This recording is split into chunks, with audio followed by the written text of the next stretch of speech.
Bro, pena tu kidogo nayo.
And the mission is sort of coming towards the end so that they can review and you protected by the blood of Jesus Christ. Are you up for that? Another one is about that so people have been speculating, and I want us to be very clear today. And to those I'm back in full swing. Full swing means that the mission is continuing. Haiti is stable. That is the only thing that people will remember. People will remember that there's a mission that can remove the guns and hand it over telescope to the Asian police. And currently, it is now because in terms of mandate, we want to do capacity building to capacitate the Asian National Police Service. I request that at least we have a 1 minute silence because while I was away,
outstanding, sir. Outstanding.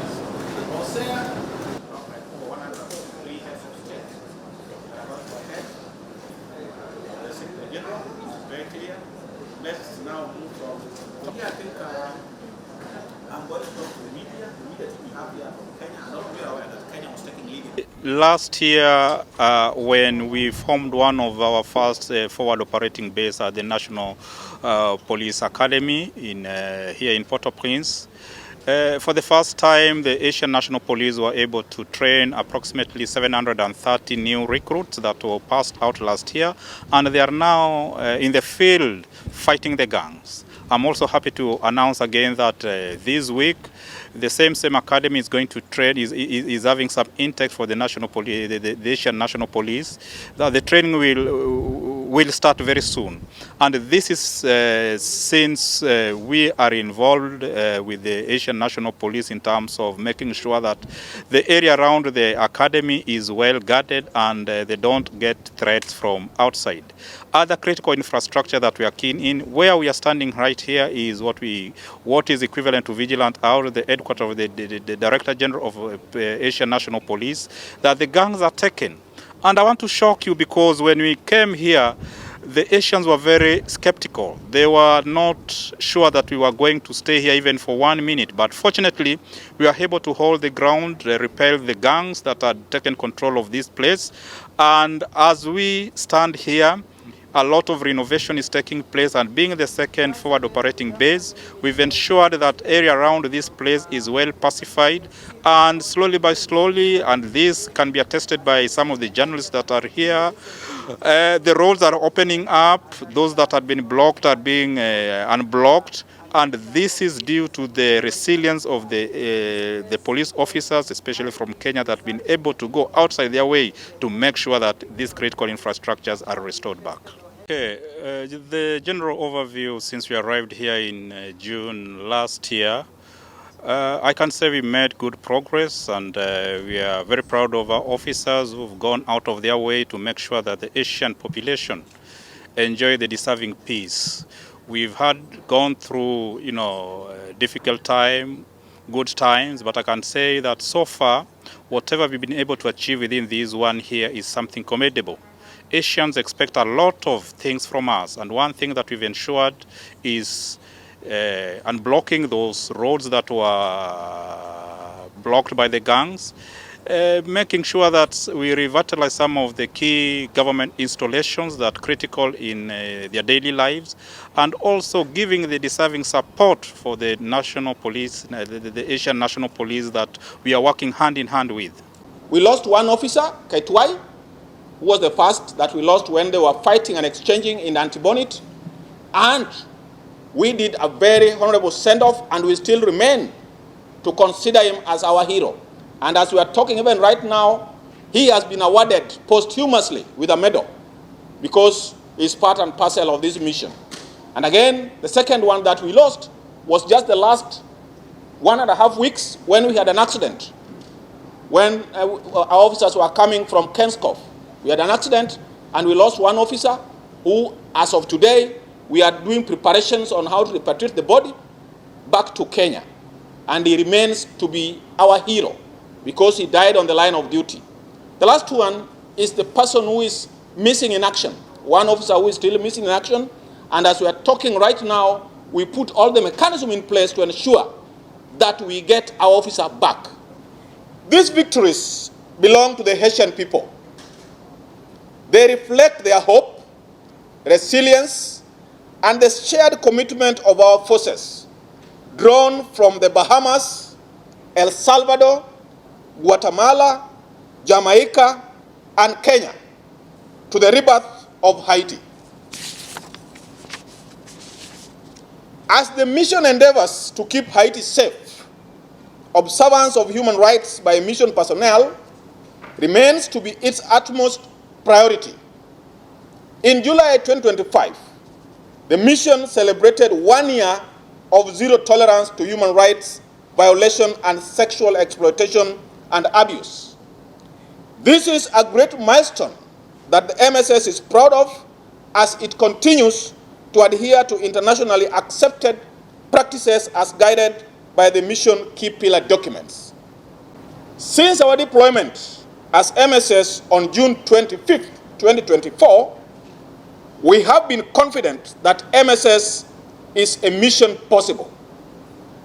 Henceforth, we have been duty-bound, guided by a singular objective to help reestablish security and support the Asian National Police against gang violence and create the conditions necessary for free and fair elections in Haiti.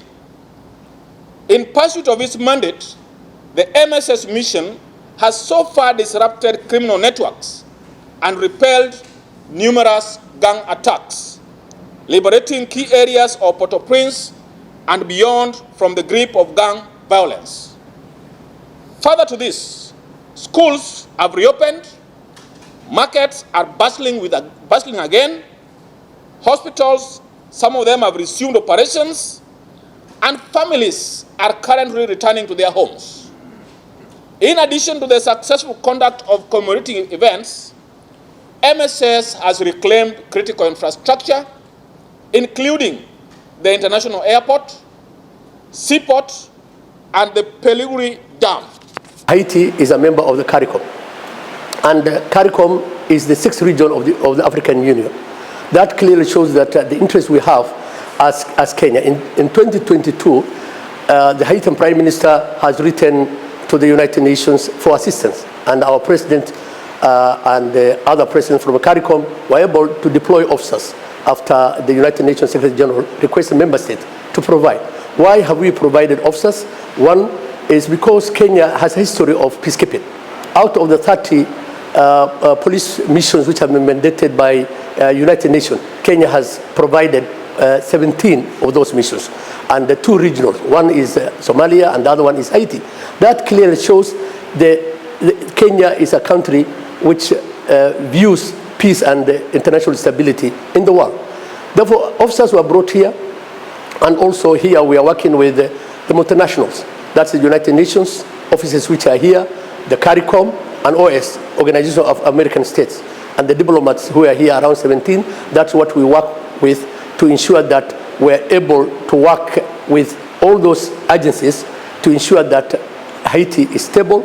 The Kenya-led mission has a necessary fight. This mission was established because of in the context of ensuring that Kenya has entered this mission, the MSS, and therefore there was need to have a mission which will be able to work with the Haitian government in terms of bilateral arrangements, and also the other issues which we were supposed to do here in this mission is to ensure that the stability of Haiti, the security support to the mission, the Kenya-led mission. You are all aware that we have 735 officers in this country, officers drawn from the Kenyan police officers who have arrived here 15 months ago. These officers have done an excellent job in terms of the job they have done when they arrived here. We also have 30 international Kenyans who are working with the United Nations and other bodies here, and this mission is the mission which is taking care of the day-to-day running of those officers. Also, we are here to ensure that we protect and project and promote Kenyan interests within Haiti and the larger CARICOM area. Also, we promote trade, investment, and commerce. When I engage with diplomats and multilaterals and the Haitians, they are very happy with what Kenya has achieved in a short period of time. But still, there's a lot of room required because gangs are still in Kenskoff area. They are still in Cité Soleil. They are still in part of the Dalmas. Therefore, a lot of boots are required on the ground to make sure that these gangs are flushed out from those areas where they are. As Kenya works with international community, these officers, once they were brought in last year, what I've been told here after engaging with the United Nations and others, these are officers of excellence. These are officers who are professional. They have done an excellent job in ensuring that they can be able to work with the Haitian police and Haitian authorities. And for the 1 year, we have not got any report of indiscipline. We have not got any indiscipline, any human rights violation, and that clearly shows the caliber and the skills of officers we have brought here. And it will be a plus for us in terms of our engagement with CARICOM, with Haiti, and the region. We have a job to do. Yes, I see. Yeah. Fully operational. Yeah, very fully operational. At least 4 months. Yeah. Hey, how are you doing? Yeah, nice. Yeah, welcome to Port-au-Prince. How are you? Welcome. Yeah, welcome to Kenyan Consulate. Yes. Yes. So you're seeing where we are. Yes. Yes.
tunafanyaje? Tunaenda kwa gangs. Ama we'll be there bado time sini tumia. Tunaenda kwa barbecue.